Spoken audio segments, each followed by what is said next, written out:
Portugal, there's a YouTube show full of fun facts you need to know.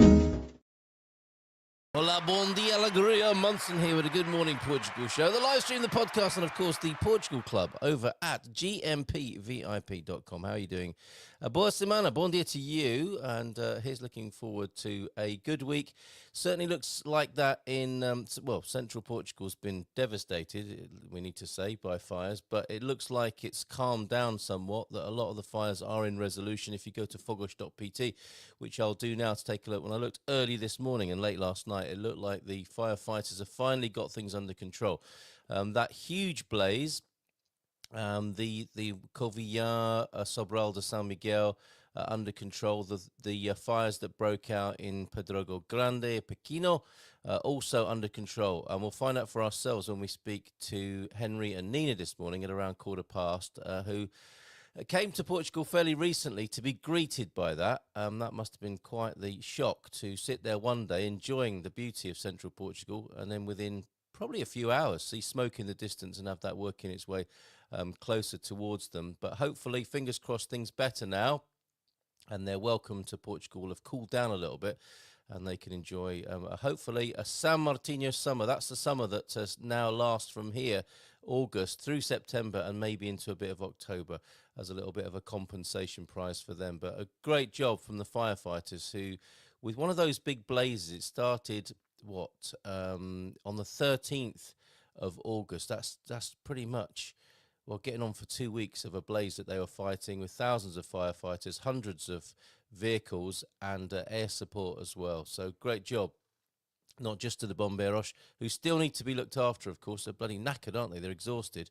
But also the people who have lost things, their lives, their homes in that area. The news agenda can move on. Meanwhile, people have their lives to contend with that have been devastated by the fire. So let's see what we can do collectively to help those people. And we'll be talking to Henry and Nina, recently moved to Portugal, who experienced the Pedrógão Grande, Pedrógão Pequeno, you say it, blazes that erupted in the last 72 hours or so. Right, let's get underway with some music after we've said a few hellos. 11 days.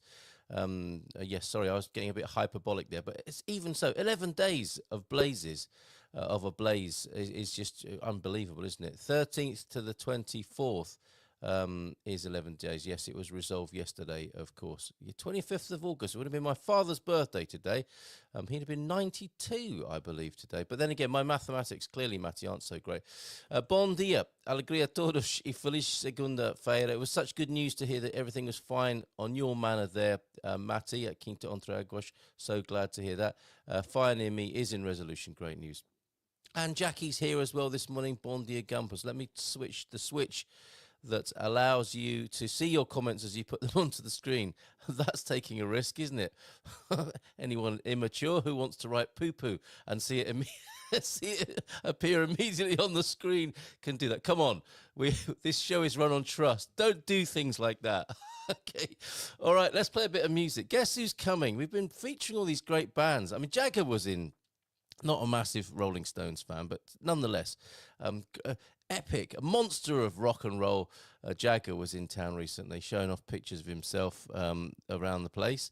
It had a great time, it would appear, in Portugal. I don't know if he helped the firefight. Oh, Jackie, really? Come on, how old are you? Awesome. Okay. I can't get off the... You've gone and done it. You've gone and done it, Jackie. Anyway, guess who's coming to Portugal soon? Jagger was here. The Gypsy Kings have been here. James have been here. And it looks like, and very appropriately today, the Happy Mondays on their way to Portugal as well. I've got the poster for you somewhere here. Don't know, a little bit of a glitch there. Already this morning at 8:05. Let me bring the Happy Mondays poster onto the screen for you.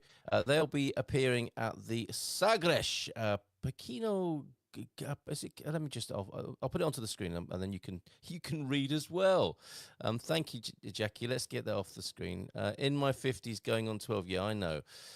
Sagres Campo Pequeno. There you go. The Gulps. Not heard of the support band The Gulps, but the Happy Mondays. And if you were alive in the 80s and 90s, you'd have seen that logo of the band. That was one of their album covers, wasn't it? That eponymous image there. Happy Mondays, coming to Portugal on the 28th of September, Sagres Campo Pequeno. So it's only right that I think we play Step On this morning. It was going to be some Labby Sifri, the breakfast banger, to get things going. We've got a tune from the Kinks for James a little bit later on. I was going to play Alexander O'Neill because I heard a great banger from Alexander O'Neill. Not Alexandre O'Neill, the Portuguese-Irish writer, but Alexander O'Neill, the soul sensation with Shirelle, Never Knew Love Like This. I was going to play It Must Be Love by Labby Sifri, but no, this came along and trumped it, so let's hear it now.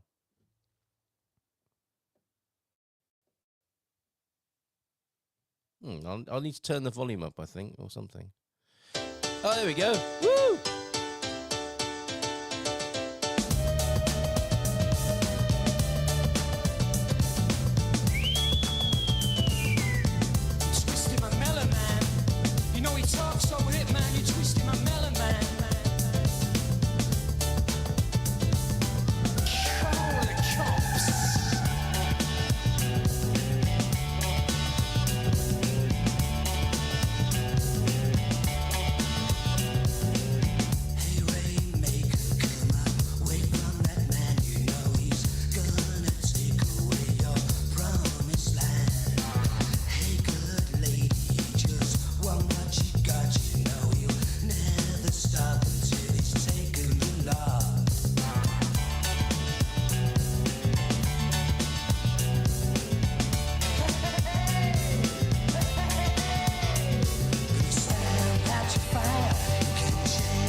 Got a double tongue, you never think you will lie.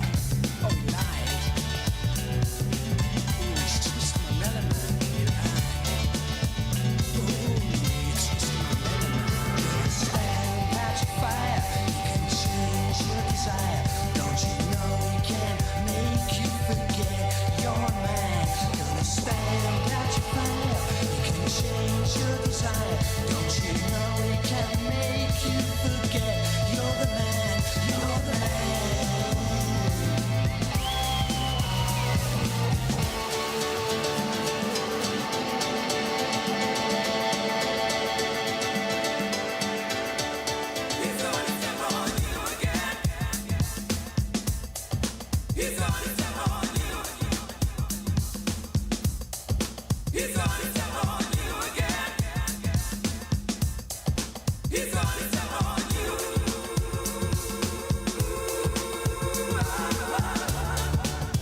cracking start to things, isn't it? That's Step On, the Happy Mondays, coming to Lisbon soon, 28th of September. Let's have a look. Happy Mondays, ticket line. You can buy tickets. Sagres Campo Pequeno. It looks like every venue in Portugal will have a sponsorship. It'll be the Super Bock or the Sagres or Heineken or something like that. €26 to 40. That seems quite expensive for a Portugal gig. Children under 6 not admitted to that. Right, no upper limit you'll see there, but tickets, yeah, €26 to €40. 28th of September, you'll see the Gulps as well at the Sagres Campo Pequeno. Very good, nice to hear that. And let me play a bit of video for you because I'm going to bring Henry and Nina on in just a moment. We've got Jackie who's twisting tea bag. Bit of tea bagging for Jackie this morning. Are you having your melons twisted whilst you're tea bagging? Too much information. Too personal, I'm sorry, Jackie, but you started it with your comments on the screen. João Ernesto is here. Bom dia, Portugal, from João Ernesto. How are you doing there?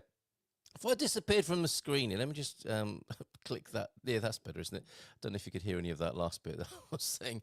Anyway, it's a bit ragged this morning, isn't it? This morning, it's always like this. Right. Who else is here this morning as well? João Ernesto. Bom dia, Portugal. Thank you very much. And a brilliant track to start the week, Carl. Fab choice. Not too bad at all, eh?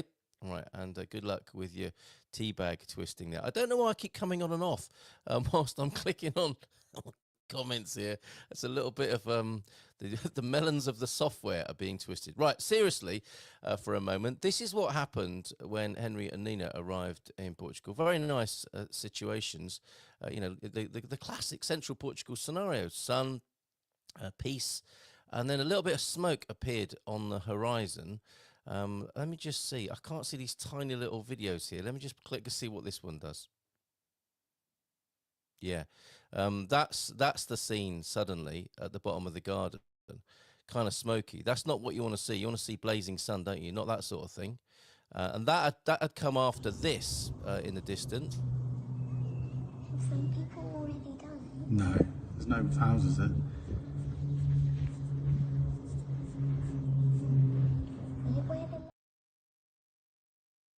And then I think a couple of days, 2 or 3 days of that, and then this sort of thing going on as well.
Well, it's with mixed feelings. Oh, where have I gone now? I keep coming on. Right, okay, maybe I don't know what's happening with this tech this morning, but I keep moving the mouse and then disappearing from the screen. That should be it now. Anyway, I was just about to say that's not the sort of thing you ideally want to see. When there have been fires, it's kind of reassuring, isn't it, to see that that sort of tech is available, but not what you're expecting when you go down to the Barragem to enjoy life in central Portugal. Let's find out more about how it's been for them. Henry and Nina joining us live now. Olá, bom dia. Good morning, Carl.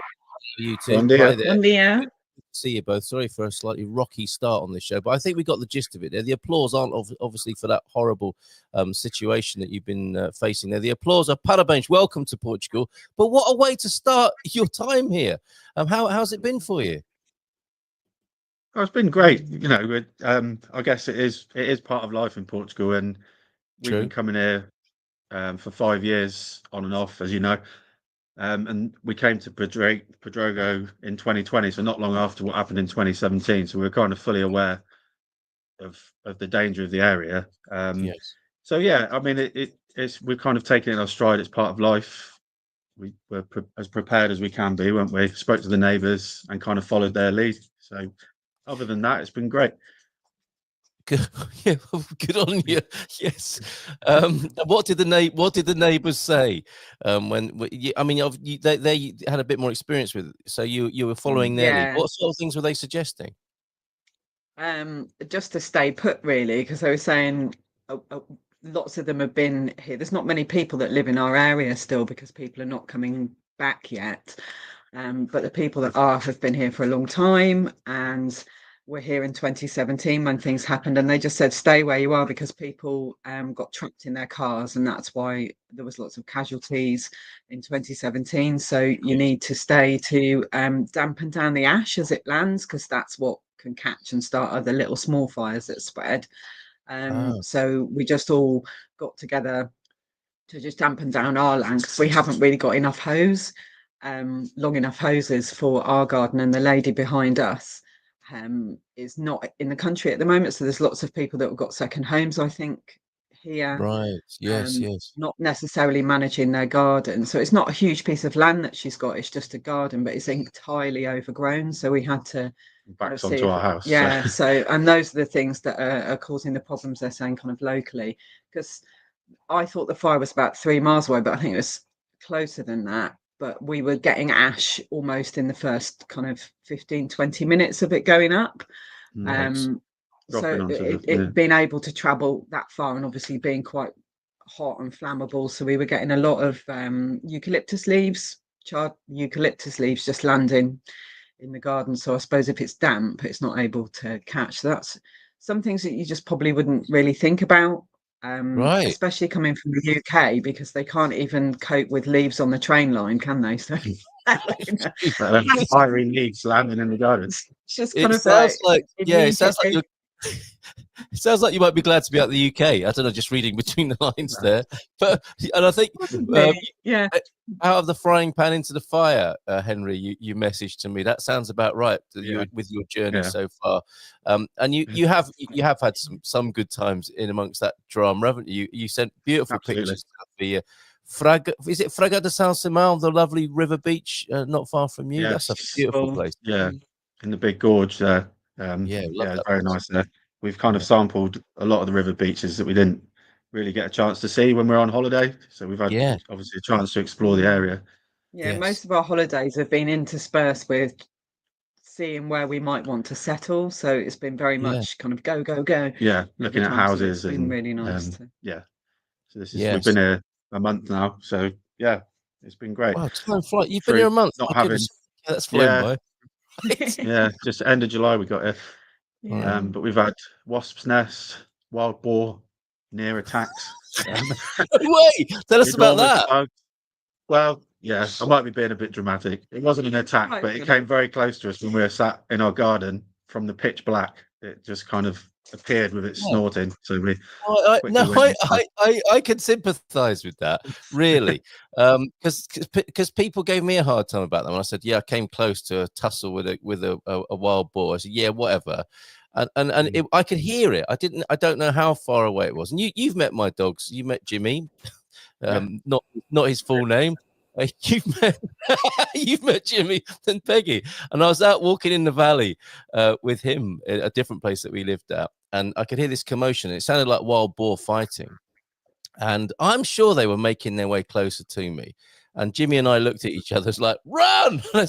But Peggy, the little terrier, she wanted to go and have a bit of a bust up with wild boar. To sort of drag her away. I know, but the adrenaline definitely starts pumping, doesn't it, when you can hear those bad boys nearby? Yeah, absolutely. Yeah, we kind of, because how we're like not finished with our house at all. Well, nowhere near, but it's just like the garden's not fenced off at all, and it backs onto kind of some land and some forest. So we have subsequently found out that because I was like, oh, what are all these little tracks going through the garden, thinking that it was just kind of where people have maybe walked and flattened the grass. Well, it turns out there is wild boar coming from the forest through our garden, having a nice little route around to see what's in there, and then up into the populated area, obviously looking for free food from the bins and what if they can get into people's gardens and stuff. So but this woman was just like, yeah, you know, I've been out in the morning when it's been quite light with my dog and they've been in the street. Really? My goodness. Okay. If only they ate eucalyptus. Maybe they do eat eucalyptus. Do we need to? You need a genetically modified wild boar that eats eucalyptus. That might be a bit of a solution. Henry, did you say bugs as well? Because I remember being with you here in Portugal talking about the hairy Mary. Yeah, they're nothing. No, Really? we came back to the house one day, and what we thought was a cockroach was upside down and dead in the lounge. And then we spoke to our builder, and he said we don't get cockroaches out here. It's just a beetle. So we flipped it. He flipped it over. I didn't touch it, but yeah, it's about 3 inches long, and it's some sort of unidentified beetle. But since then, we've had 3 more. They seem attracted to our house. Seem to like to land on the house. They're kind of about palm sized. They look a bit like a scarab beetle, but obviously flying around. So they're interesting. Yeah. So we've had, tried deep fried, maybe deep fried. It sounds like there might be some meat on something that big. Yeah, I think I've started a little collection. Anything that I can find that's dead, I'm just collecting them to kind of see throw what at the wild boar. Yeah. Jackie, just quickly, what's teabagging, Carl? Should I not? No, you should. No, I think it's best. Don't search it because you'll never get that off your search history. There. And Joao Ernesto off for a week holiday adventure in the Pyrenees. Very good. I think it's a Pyrenees joke, isn't there? The dad joke about Pyrenees. Forecast up in the months looks questionable later this week. Oh, okay. If we catch the show, it'll be hit or miss, I'm afraid. Well, you have a beautiful time. Bon voyage, obviously, if you're going to the Pyrenees. And went to Ukrainian Independence Day celebration yesterday. Have a Ukrainian sister-in-law, bands, but somber situation. P.S. Head gave me a signed copy of Noema Novaj's Ate Ashgerash Tainregras. Not sure what you mean. Is that a Portuguese artist we should know about? Yeah, but definitely, of course. Situations around the world put our situations in perspective. But you, Henry and Nina, I think fair to say, quite a dramatic time and being documented on your new YouTube channel, The Queen and the Convict. Should we let people figure out why it's called that if they go and subscribe? Is there an explanation on your YouTube channel about the fascinating name of your explanation? It's just a cool sounding name. Obviously, I'm related to royalty. Yes. Okay. So you're the Queen, right? Yeah. Yeah, there we go. Right.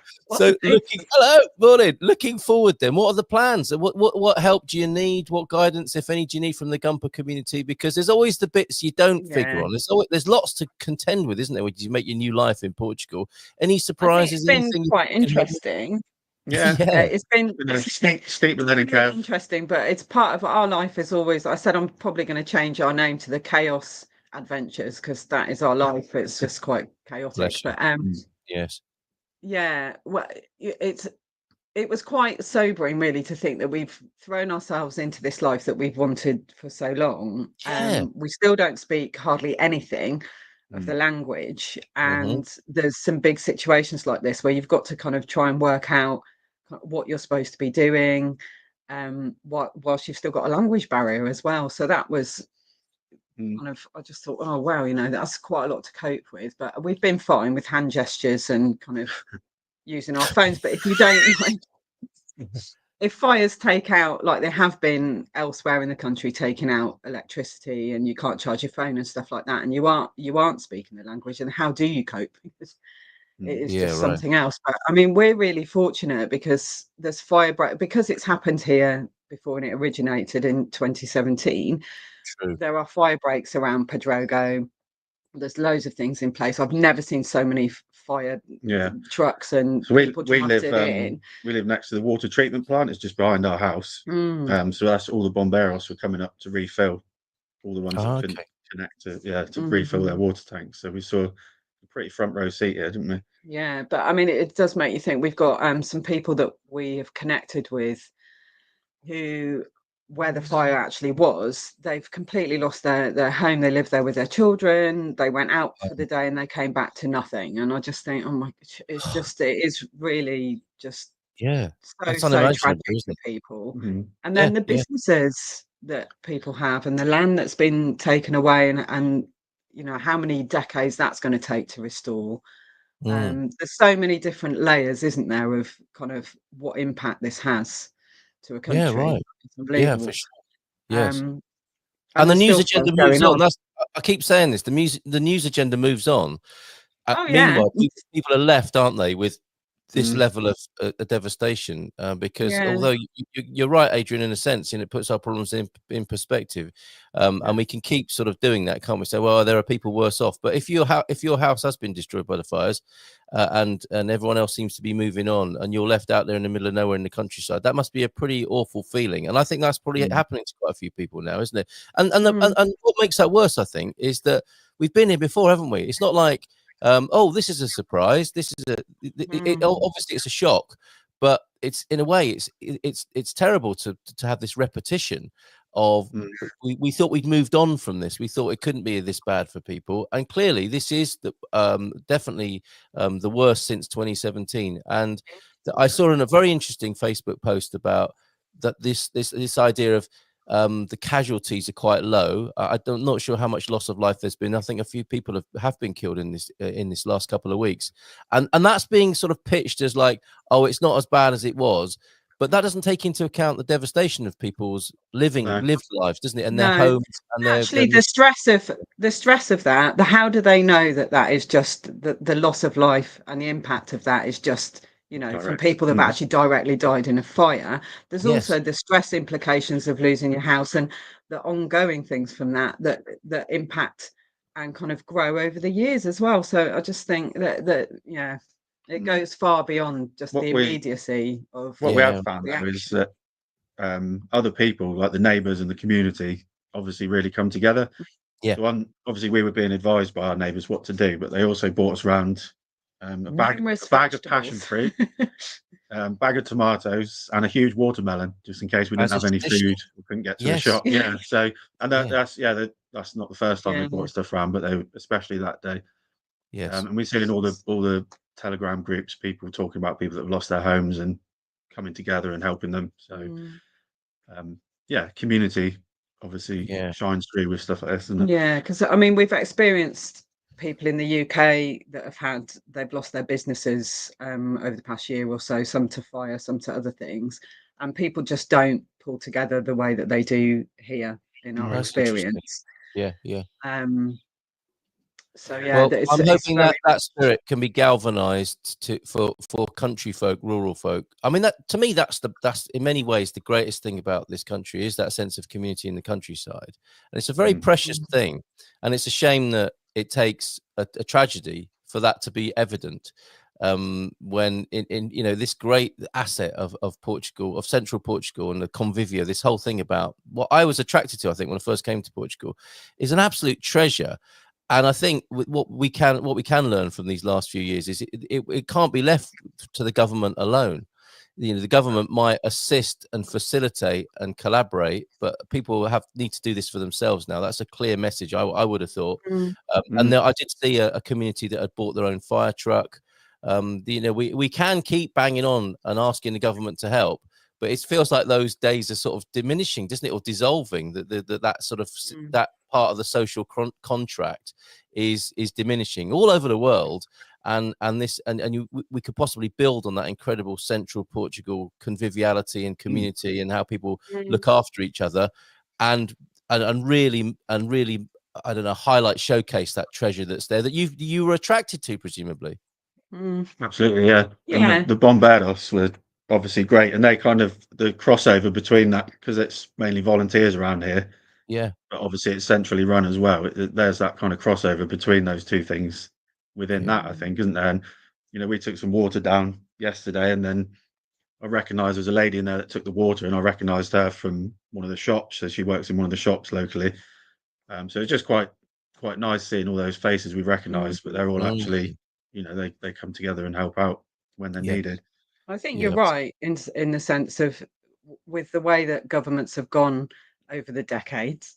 Having worked in government, if you don't allow people to have build their own resilience and build their own community, which should be at the heart of everything, fair enough, government should be able to be there for some guidance, but it doesn't always work in a small local situation because they don't know, they're in an office somewhere, they don't really understand the nuances of different areas. So it should be very much about empowering communities to be able to do what they want, but unfortunately the world over everything's becoming centralized, isn't it? And I think that we're seeing the impact of that. Yeah, absolutely, absolutely. Yeah, I think we have to centralize locally, if that's not a contradiction in terms, but that's what it's looking like to me, anyway. And the potential's there in Portugal. That's the other thing. The three layers of government. You know, you've got the sort of presidential level and the governmental level at central, but you've also got the cameras. So this is 4 levels actually. The cameras and the freguesias. The most important one, I think, is that local front line, and those elections are coming up soon as well. So I imagine there'll be pressure on those politicians to respond to this sort of situation. Sadly, there aren't many voters, are there, out in the sticks either? That's the other thing. You know, government politicians like cities, don't they? They're not too fussed about people in the countryside. We're gonna have to look after ourselves out there, folks. Henry and Nina, great to chat to you. I hope this will become a regular thing. People should check out your channel. I will add it to our favorites. Sorry, just quickly, our channel is sort of following our renovation that we're doing on our house. So yeah, we're quite new to the YouTube, so bear with us, but I'm sure they'll get better. Absolutely not YouTube. I mean, if we get some interaction, we may, and people ask questions and stuff, we may be able to kind of build some videos around that in terms of content, but we're mainly aiming it at our friends and family so they can see what we're up to. But well, you never know with what happens with the YouTube channel. I'm sure it'll take on a life of its own. You, me, and James is about to join us. The old guy in Europe. He's got a fantastic YouTube channel as well, and he publishes a video every Friday. He's quite the example of a consistent publishing, which is what I think it takes to have slowly building. Sorry, that's not a lecture. But a little bit. It's a good point. Thank you for your advice, Carl. No, my pleasure. And I hope to see you on this screen again soon. And sorry your arrival here hasn't been less stressful than this. It's a baptism of fire, literally, isn't it, for you? And in that strange way that we were talking about, you have galvanized and connected with your community locally because of this tragedy, and hopefully that's going to be a good start and the better days are ahead from that point of view. So lots of love to you both, and all the best to you in your life here in Portugal. All right, all the best. Thank you. All right, there they go. Henry and Nina there, the YouTube channel for them on the screen now. Please subscribe to that, and then you can see what they're doing. I'm going to play his pick musically. I think James is enjoying the fact that we play music now. We'll play that at the end. He's got his walk-on music first of all, which we'll play, and we'll play his Kinks track. And there's Kinks, there's tea bags, there's twisting of melons this morning. We've got it all here on the Good Morning Portugal show. Let's play his intro music and hear him on the other side, or see him on the other side of this.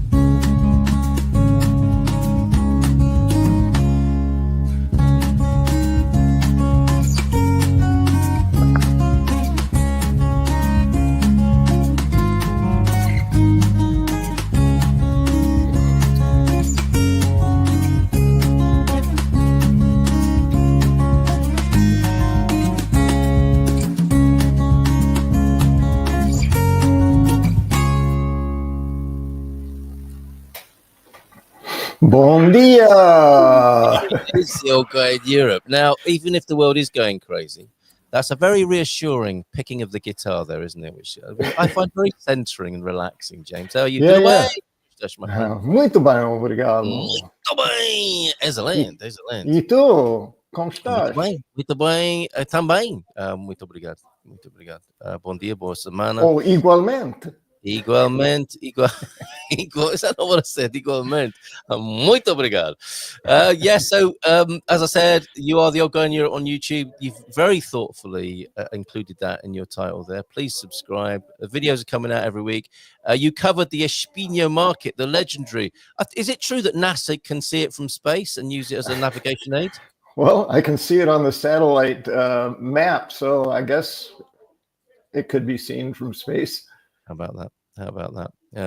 Great to There's see not you. much that can't be seen from space these days. They can zoom in on a dime on the pavement, it seems. So, That's true. That's true. That's true. That's true. So yes, well done. How's it going with the YouTube channel? You are, as I was saying to Henry and Nina, it sounded a little bit lecturely, didn't it? But I think it's true. The consistency is the key, and you're doing it. You've managed to put something out every Friday, haven't you, since you started? How long have you been doing it every now? single Friday for a year and several months. Yeah. So, yeah, it's going really well. I'm enjoying it. It's really helpful for me to have the content from the Good Morning Portugal show, because I can do that for a couple of weeks, because the independent things like the market, that took me nearly 2 weeks to produce, to get it filmed and edited and voiced over and all the things that it requires. So it takes a lot of time, where the other ones are fairly quick. So it's a good pace for me. And I think the audience is getting used to the fact that it's not just all Good Morning Portugal. There's unique things, trips to Porto, you know, the Monday market, that kind of thing. So it seems to be working. I was amazed at how many views I got on that Espinho market one. It just 4 times what I normally get in the first 48 hours. It just was, it's like, wow, what happened? That's good. That's good, because I was talking about this with the Portuguese. Sometimes when you put loads of work into a video and it's your favorite video you've ever made, like 3 people watch it. One view and a dislike. It's like,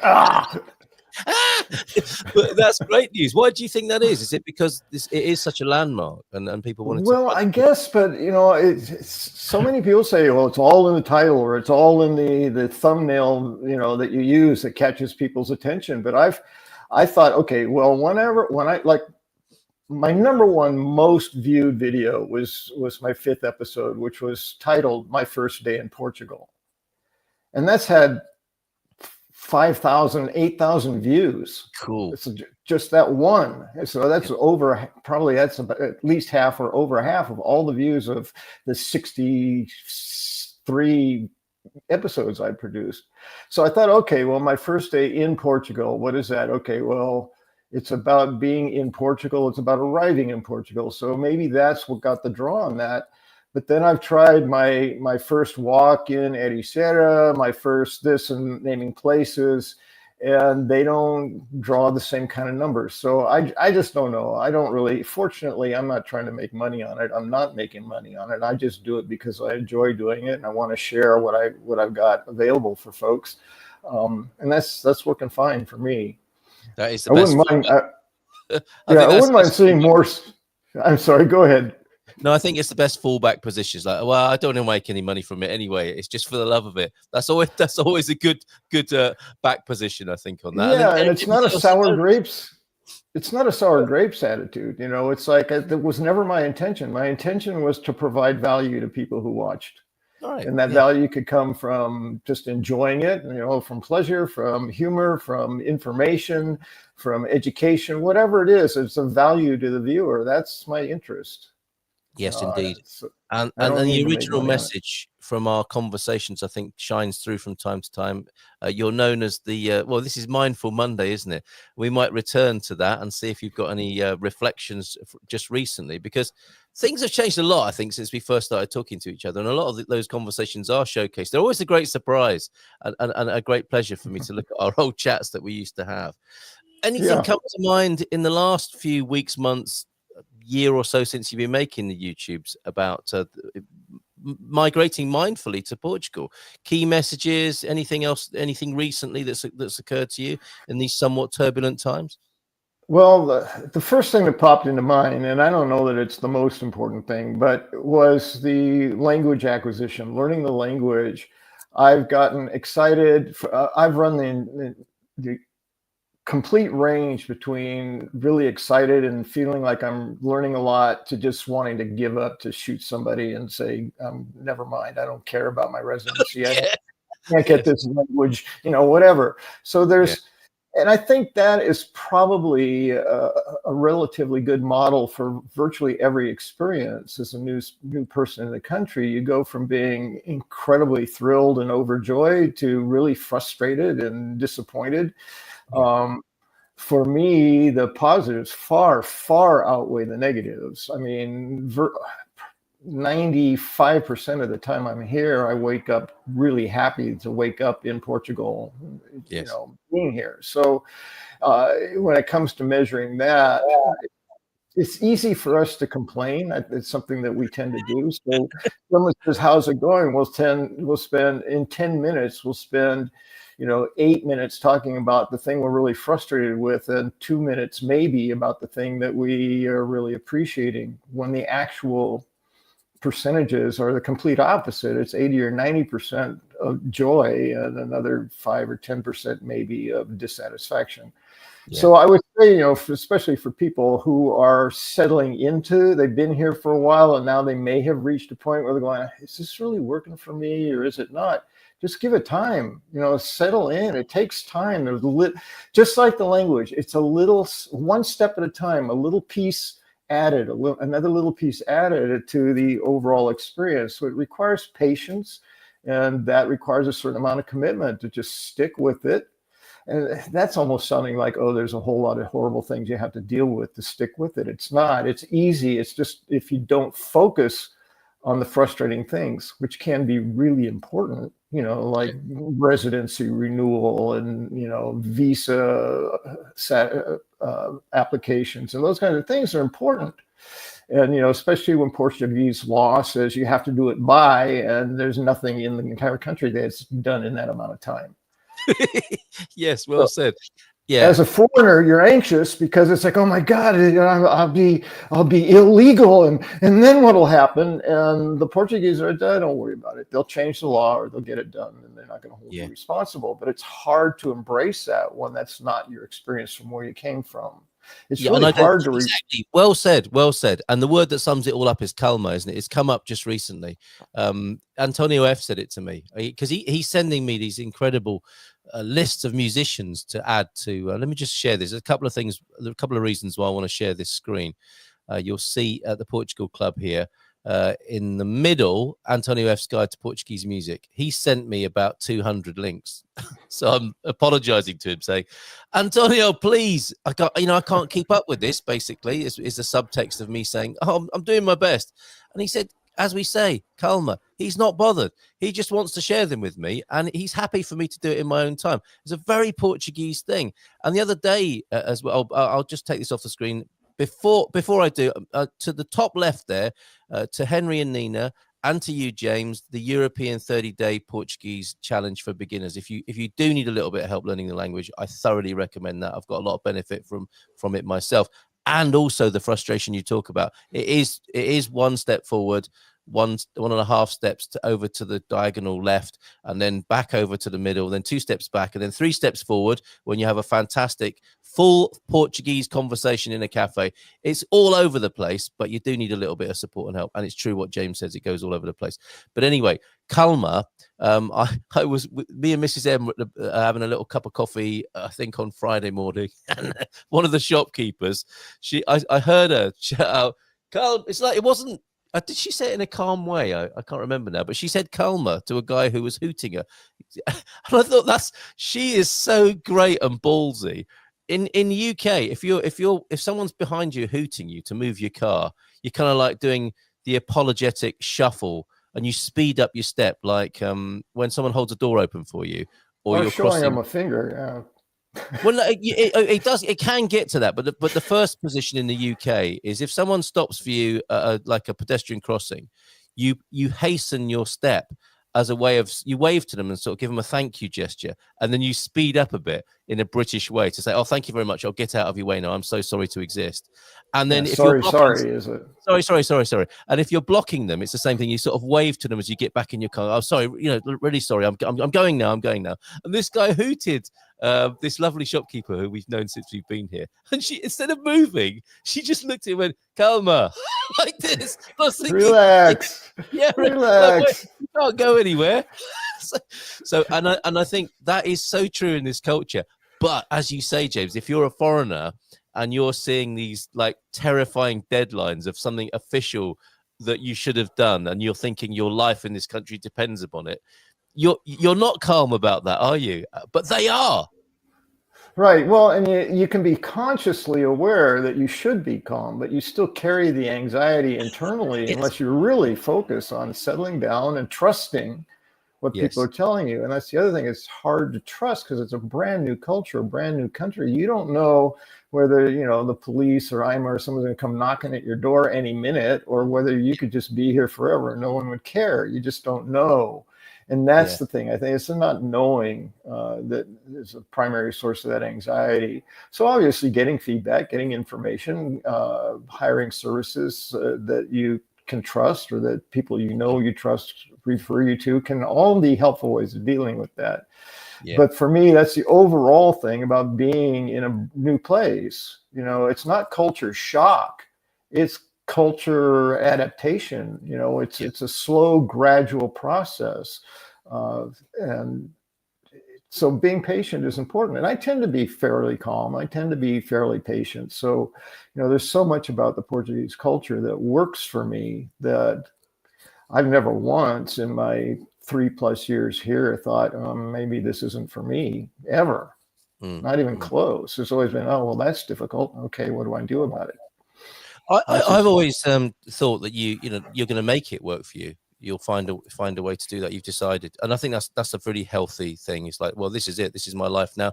And I guess as the faders move, it's like lever full on to Portugal and throttling back in the old place.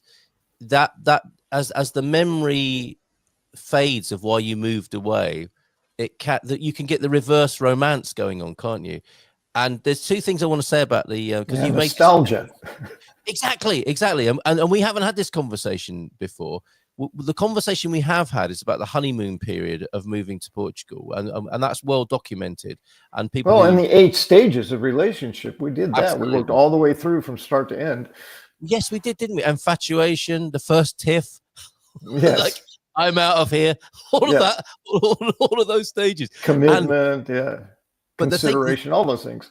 And there's a thing about this is that when we were having those conversations, there was a general, I think when we were having that conversation, there was a general honeymoon atmosphere on YouTube and in the world, wasn't there? Oh, yes. A sales attitude. Like everyone was trying to sell Portugal. That's right. Why? That's right. Yeah. What's at stake for you? Why is it important that you sell everyone else on Portugal? I never understood that. Yeah. Yeah. Well, I have my agenda. Absolutely. I don't make any secret of that. That is part of my living, really. And I'm glad to say I feel the same way about the place, because I think I'd feel pretty fraudulent and terrible now if my love that I was sharing had waned. And fortunately, it hasn't, because that would be very awkward and embarrassing right now. But we were in that time, weren't we, when we were having that conversation about the 8 stages? It was pitched in a collective sense of like, yay, we love it here. These are all 8 reasons why you should It's all move. good always. Everyone should come. 8,000 reasons why you should move. And then now you look on YouTube and it's like, Portugal sucks. And had to leave. I saw one yesterday. Are Americans ruining Portugal? Yes. Okay. I think that's all 0.01% of us here. I thought that's got to be clickbait, and of course it is, and it's an interesting conversation. But what's more interesting to me is how that's part of a collective sense now of we've moved on a bit, haven't we? We've moved on from the big salesy thing more into the like soul searching, and it reflects what's going on in the world as well, because that's the other thing. Going to the nostalgia that you picked up on, full on lever. We're here in Portugal, and you throttling back, and your memories are getting further and further back in the rear view mirror. So the kind of the sense of like, I'm so glad to be out of that place is like, hey, maybe it wasn't so bad after all, and I missed my Marmite and my mince pies at Christmas and all this sort of thing. And that's maybe where we're at now collectively, I think, as well. Yeah, well, and so much of that is emotional. So when you make the decision to go, you're in love and you're eager and you're looking forward, and where you're leaving, perhaps, I mean, not everyone for sure, is I can't stand it, I need to get away from there. It's all very strong, powerful emotions, which is that lever you're talking about. As it fades with everything in human memory, we tend to remember the pleasant moments. We tend to remember, I remember that time where, I was madly in love with the woman I ended up just having to divorce. It just, we could, in that faded memory, we tend to remember the more positive. So it's more balanced. It's the word that occurred to me is more mature. We kind of get seasoned into how we recall and what we're looking forward to. And that's the balance you're talking about. The levers tend to find the mid-range, and it's a nice coasting speed as opposed to, full on acceleration, then the brakes. It's like, that's rough. Yes. Right. Yeah, so true. And it can't be all bad, can it? But I guess it never is. It's never all bad. Exactly. And maybe the emotional fuel we need, we get, and eventually that can become a full on, oh man, I so miss queuing up at bus stops and stuff like that. And hearing people moaning. Oh, if only I could hear people moaning in English. That would make me feel so happy. Right. But I know that's coming in Portuguese, you see. That's my thing about one of my hesitancies about Portuguese. Like I think I've said to you before, when I'm in the cafe, I'm thinking the Portuguese people are just talking about the joys of life and how beautiful everything is. They're not. They're moaning in Portuguese, aren't they? I can't understand them, and I like that. Yeah, well, many. I don't even know many. Some are moaning. Some are. I mean, there's clearly a lot of laughter going on. Yeah. And some are just talking. So I think it's like anywhere you go. It's just when you can hear the moaning, you notice it. And if you prefer not to hear the moaning, then it's like, I don't want to be hearing this. So there is an advantage if you don't understand the language. You don't know what they're saying. I typically am more sensitive to the energy, so I can tell they're complaining, or I can tell they're happy, or whatever. Emotionally, I can feel that. So I pick up the energy of it. So even if I don't understand the specifics of what they're moaning about, I still feel that moaning energy that's like, I think I need to go move somewhere else away from this. Yeah. And I think Portuguese people can moan whilst laughing as well, which is a great. I try to stay away from stereotypes. I look at humanity, at least in the cultures that I'm familiar with, and we all will laugh at ourselves. We'll all laugh at our problems from time to time. It's a way to remove ourselves from the negative energy of actually really feeling the reality of those things that we aren't enjoying. Yeah, laughter is a way to break. Making jokes is the way to kind of break off from it. Yeah, the two great Portuguese, I think, remedies for difficult situations: laughter and alcohol. I think, and self-deprecation. Yes, making a joke about something that I goofed up on, or that that is also, I see that a lot with the Portuguese that I've had conversations with. They make fun of themselves, which just lightens life. When you can kind of laugh at yourself and go, all right, well, we all make mistakes. And we've got a lot of material, let's face it. Just switch on the BBC News. That will rid you of any nostalgia. Thanks for that tip. And X does it for me as well. I did hear or see something about people leaving Portugal, says Matty. Just a little bit of noise coming up on Matty's radar. And I think quitters don't have what it takes. No judgment. Pathetic. Persistence. Losers. Yes. Losers. Right. But he's right. He's right. I mean, the key there is commitment and persistence and a willingness to stick through it.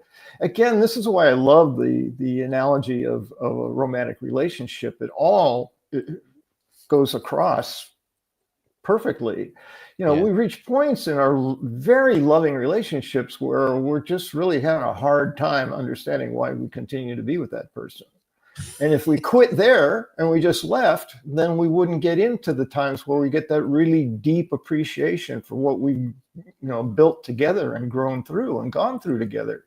So there is an element of sticking to it through the times that are more challenging, so you can get through to the other side and then make an accurate measure. Maybe you get to that place and you go, it's still not for me, but at least I didn't quit just because it was bad. It was feeling bad at the time. It just doesn't feel right for me now, even though it's not feeling bad anymore. That is perfectly legitimate.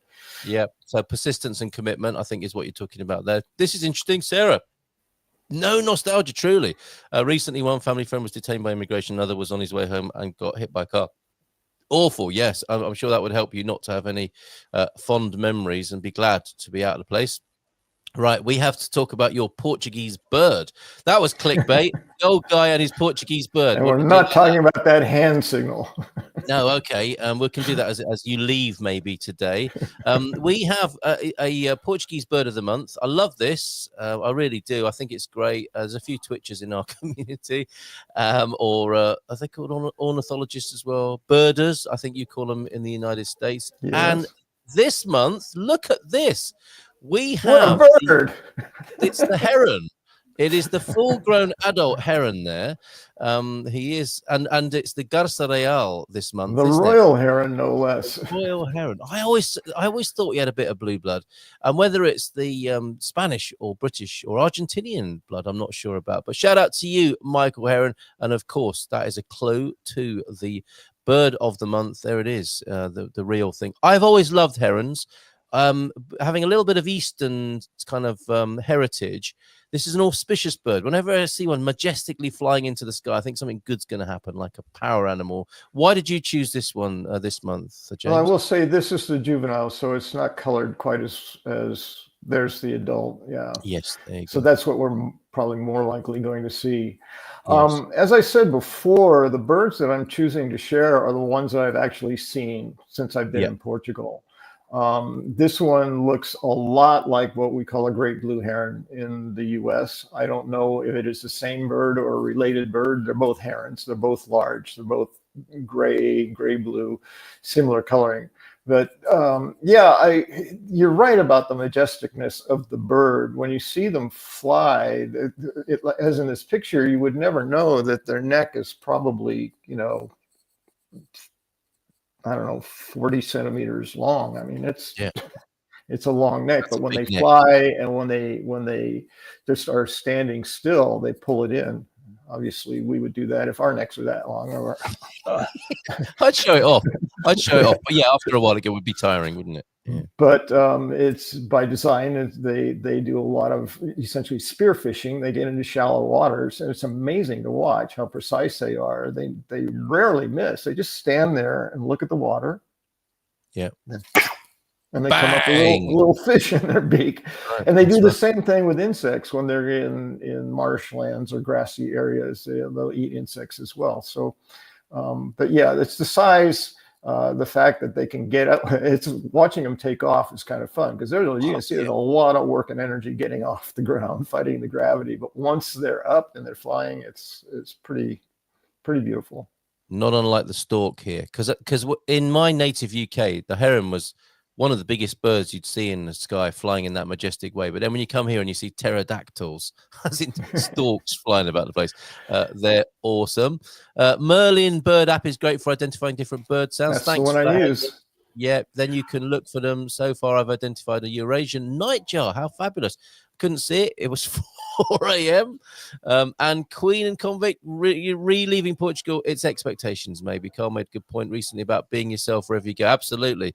When reality hits, some people seek what they are more familiar with, perhaps. Yeah. Wherever you go, there you are. After the luggage comes Well, the there baggage. is a yearning for conversations with language you understand without having to work at it. And I think that can be another pull. It's just like, I tend to talk way too much when I'm talking with English-speaking people because I don't have the opportunity to have those conversations with everyone. So I yearn for it. Yes, yeah, absolutely. Well, it's great talking to you this morning. I love chatting with you, James. Me too. In your Igualmente. monthly recipe. Thank you for bringing your Portuguese bird along this morning, and we'll see you Not again that next one. month with another one. Also, and we're going to get kinky now. We're going to play your tune "Sunny Afternoon." I always, in my mind, I had this as Sunday afternoon for some reason. Me too. And that's what when I would search for it, I was looking for Sunday afternoon, and I got all these other Sunday, and I used summer. I was feeling the summer energy of a previous song you played. I think it was War, and it was. Now that I'm thinking of other music, I can't remember the tune, but it has this nice sort of flow to it, and it speaking of nostalgia, it kind of brings summer to mind. And this song, when I was thinking about summer, and I heard that song, which Yeah. created an earworm that wouldn't go away. It's like, ah! But then this one, it's like, oh, now this one will be stuck in my head for a while. But yes. Well, let's I hope enjoy so. it. We'll send everybody off into their boa semana and their bon dia today with the Kinks sunny afternoon. Thanks, James. Look, we've got Matty here. Subscribe to Henry and Nina's channel and left a comment. If you want, we can connect. I can answer any questions you might have. Isn't that lovely? That's what we do Foi here. prazer. Sim. That's what we do in the Good Morning Portugal community. Look after each other, especially when things get a little bit difficult. James, have a great week, have a great month, and we'll see you soon, my friend. Ciao, ciao. Ciao, ciao. All the best, mate. Ciao, ciao. And I need to press a few buttons, me and Bob here, and let me just change it up so that you'll get a different level to hear the music correctly. That might have changed things for you at your end. The Kinks now on Sunday afternoon to see us into the week and to show our way out of the show, and we'll see you again tomorrow morning. Take care, and bye for now.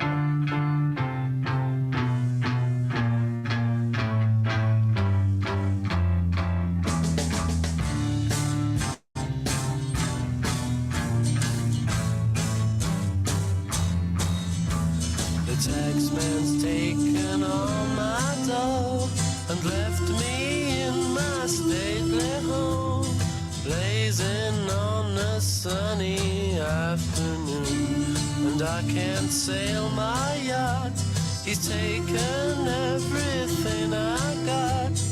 All I've got's this sunny afternoon. Save me, save me, save me from this squeeze.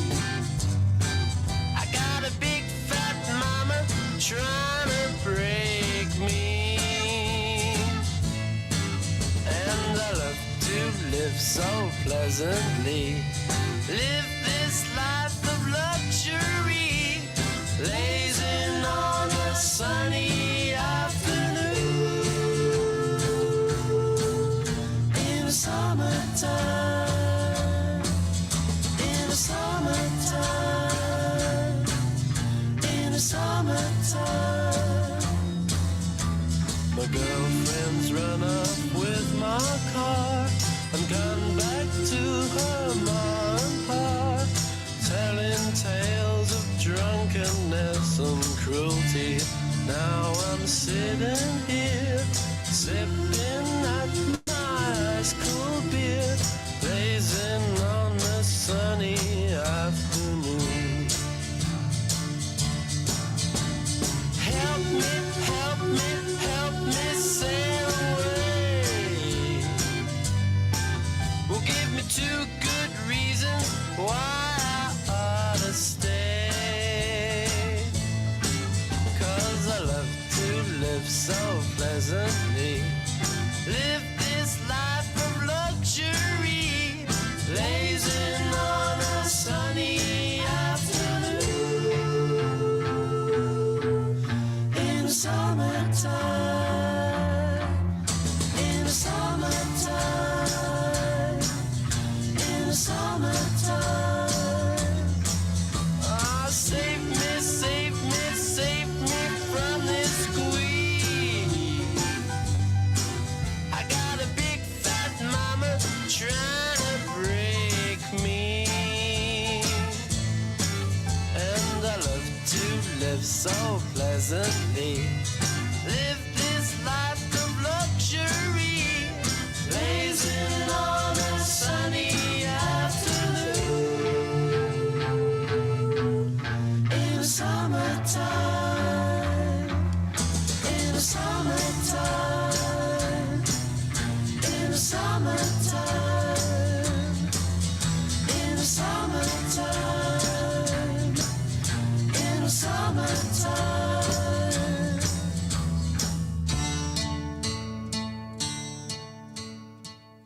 In Portugal, there's a YouTube show full of fun facts.